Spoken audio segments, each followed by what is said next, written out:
alaikum wa rahmatullahi wa barakatuh. This is Ariba from Iman Power. Khadija radiallahu anha married Prophet Muhammad sallallahu alayhi wasallam after he worked for her for a while. And she saw his honesty, his integrity, his great character. Because of that, she liked him. She liked him. He was a very good guy, very honest, very trustworthy guy. The guy she hoped to marry, I guess. And he was very handsome too. He is, after all, the greatest man ever to live. Now, Khadija radiallahu anha herself was very popular, by the way. A lot of men wanted to marry her, but she refused their proposal because she was looking for the right guy. And the right guy was Prophet Muhammad sallallahu alaihi wasallam. He was the right man. He is the best man after all. Now she liked him, and what was her response? You know, liking someone, a guy liking a girl or a girl liking a boy, is it haram? No, that is not haram. How can it be? It's a feeling in your heart. That feeling is not haram, right? But what could be haram is what comes out of it. How do you deal with that feeling? How do you act on it? How did she act on it? She asked to marry him. She sent a proposal through someone else indirectly, not just go up to Muhammad, how do you feel about it? No, she indirectly sent a message to him, a hint, and then she got a response for him when he was asked, is he interested in getting married to Khadija radiallahu anha? What was his response? He said, why would Khadija be interested in me? I am a poor man, an orphan. So, you know, this is the Prophet Muhammad sallallahu alaihi wasallam. And look at his humility. Like, why would she be interested in me? She is a noble woman with such dignity, with such great character, a businesswoman. And she is interested in me? So that's kind of his reaction was. But then he heard that, well, yes, she is interested in marrying you because of your honesty and your character. And of course, he was also interested, and they got married. That was the response of Khadija radiallahu anha. She didn't go up to him like, you know, how about we go on a couple of dates together? No, this is what people do today.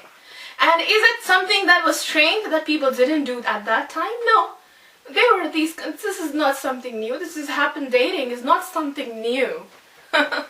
These kind of things have always been there, by the way. And at that time, you know, at some level, it was very similar to our society today.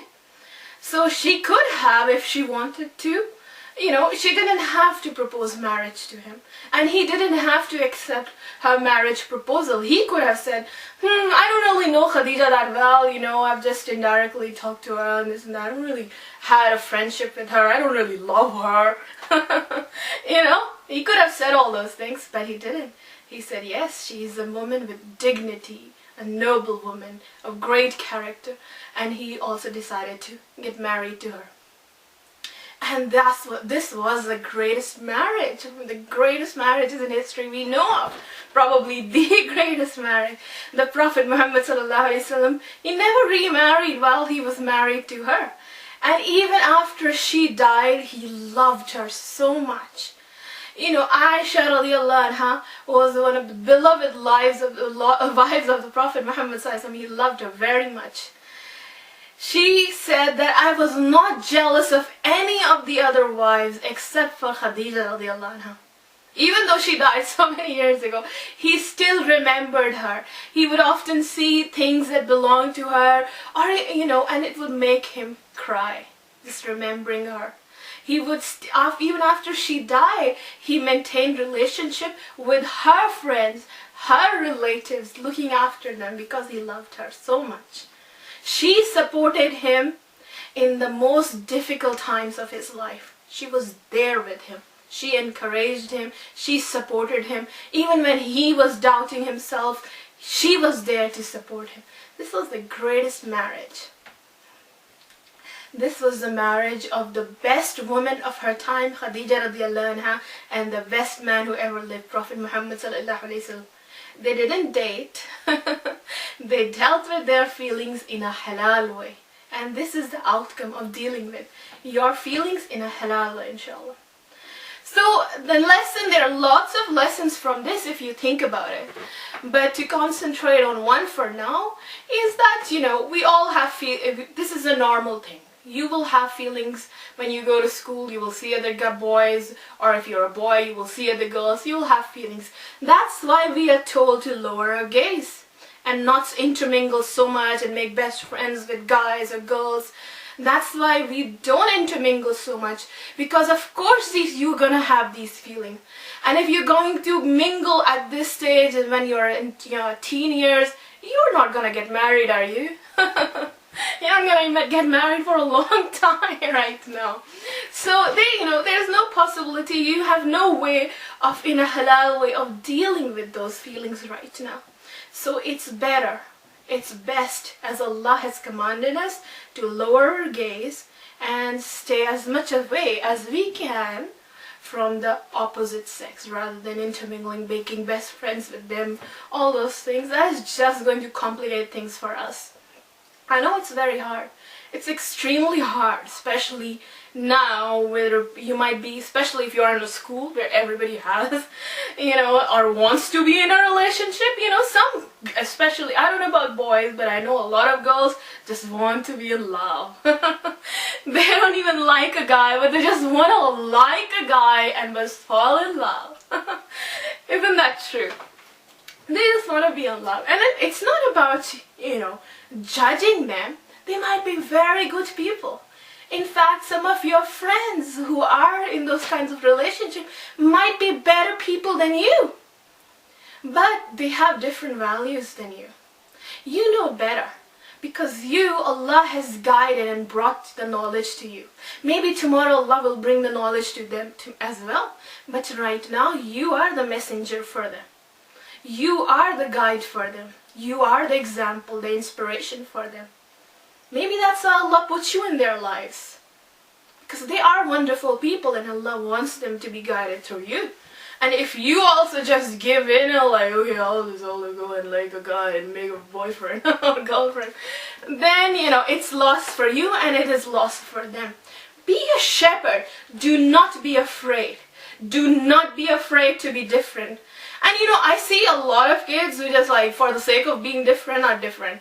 Like, I'll just paint my face black, color my hair pink or purple to be different. Why do that? Why just be different for the sake of being different? Be different for your principles, for your integrity, for what Allah has commanded you. Stand by them. You have that power of the truth. You have the knowledge of the truth and you stand by that truth. And that is such a powerful truth, because that is the word of Allah, the creator of the worlds. You stand by that truth. And people will be inspired by you. It will be hard. It's never easy being the shepherd. But you will be the winner in the end, inshallah. And you will be much stronger than them. And lastly, if nothing else, stops you or you're just too tempted to go into those relationships, then remember this. Who are you going against? You are going against the command of Allah. Do you think if you betray the command of Allah, you are going to have really a happy, lovely life, love-filled life with somebody else? Do you really think so? That you will betray the laws of Allah, the command of Allah, the Creator who created you, and you are going to have a happy life? Are you insane? Of course not. Who would think that? I'm sure you don't think that, right? You're smart enough to know that. It's impossible. When we betray the laws of Allah, and of course you will be also betraying your parents if you go in a relationship like that. We're not gonna be happy. So my request to you is not, I'm sure, alhamdulillah, you guys are not gonna go into things like that, but be messengers and inspiration strong character, inspiration for others around you. So there might be other Muslim kids who are looking for that inspiration, who are looking for somebody who is standing by principles, not shy to speak her mind or speak his mind, and stands by his or her truth. You will be their inspiration, inshallah. You will be their shepherd. So Jazakallah khair. If you have any questions, comment below or email me.